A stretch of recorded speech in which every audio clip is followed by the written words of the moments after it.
بسم اللہ الرحمن الرحیم۔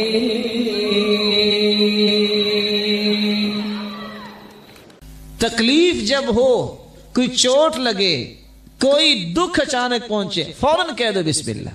آپ صلی اللہ علیہ وآلہ وسلم کے پاؤں پہ ایک صحابی کا پاؤں آ گیا، لوہے کی جوتی پہنی ہوئی تھی، اور آپ سوچ سکتے ہیں کہ لوہے کی جوتی والا پاؤں کسی پاؤں پہ آئے تو کتنی تکلیف ہوتی۔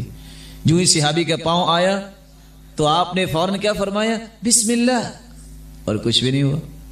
لمبی حدیث ہے کہ جب صحابی پریشان ہو گیا کہ یہ کیا مجھ سے ہو گیا، ساری رات پریشانی میں سوئے کہ اگر صبح کو آیت اتر آئی میرے بارے میں تو کیا بنے گا، پھر سوچتا ہے کوئی نہیں اللہ خیر کریں گے۔ ساتھ ہی آواز آئی این فلان ابن فلان، کہاں ہے فلاں شخص؟ کہا تجھے اللہ کے رسول بلا رہے ہیں۔ راستے میں سوچتا ہے وہی بات ہی نہ ہو جو کل ہوئی تھی، پھر کہتا نہیں کوئی اور بات بھی تو ہو سکتی ہے نا۔ جو ہی اللہ کے رسول صلی اللہ علیہ وسلم کے پاس پہنچے، سلسلہ صحیحہ کی روایت ہے 3043، اللہ کے رسول نے پہلا سوال یہ کیا انک قد وقعت بنعلک علی رجلی، کہ ابھی تو نے کل میرے پاؤں پہ پاؤں رکھا تھا کہ نہیں؟ کہتے لو یہ تو مسئلہ وہی نکلا، لیکن مسئلہ آگے سمجھنے والا ہے جو میرے لیے اور آپ کے لیے۔ ہم بہت کمزور ہیں بھائی۔ اللہ کے رسول نے فرمایا تو نے تکلیف دی تھی کہ نہیں؟ کہا تکلیف دی، اقرار کروایا۔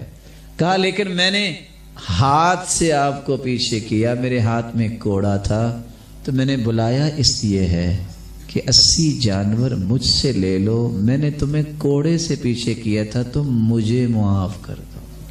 ہم اس نبی کے امتی ہیں جس کو آج ہم نے بلا دیا۔ رسول اللہ صلی اللہ علیہ وآلہ وسلم کے صحابی، سنن نسائی کی روایت ہے 3149، طلحہ رضی اللہ تعالی عنہ جو اللہ کے رسول کا دفاع کرتے کرتے ان کا ہاتھ شل ہو گیا، جب تلوار لگی تو کہتے ہیں ہنس، تو آپ صلی اللہ علیہ وسلم نے فرمایا میرے صحابی تم ہنس نہ کہتے، تم کہتے بسم اللہ، تو اللہ کے فرشتے تمہیں یہاں سے اچک لیتے، دشمن کا وار تم پہ ہونے نہ دیتے اور دشمنوں کو شکست بھی دے دیتے۔ یہ باتیں سمجھنے اور یقین والی باتیں ہیں۔ آپ بجائے ہنس یا ہائے کرنے کی بجائے فٹ بولو بسم اللہ۔ یہ سافٹ ویئر آپ کا بنے گا اس وقت جب آپ بار بار یہ کہیں گے۔ آپ کو جب بھی چھینک آئے بغیر سوچے آپ کی زبان سے نکلنا چاہیے الحمدللہ۔ گرے ہیں آپ بسم اللہ، کوئی تکلیف آئی بسم اللہ۔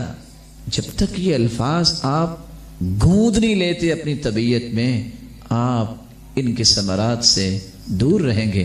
اللہ آپ کو ثمرات سے نواز دے۔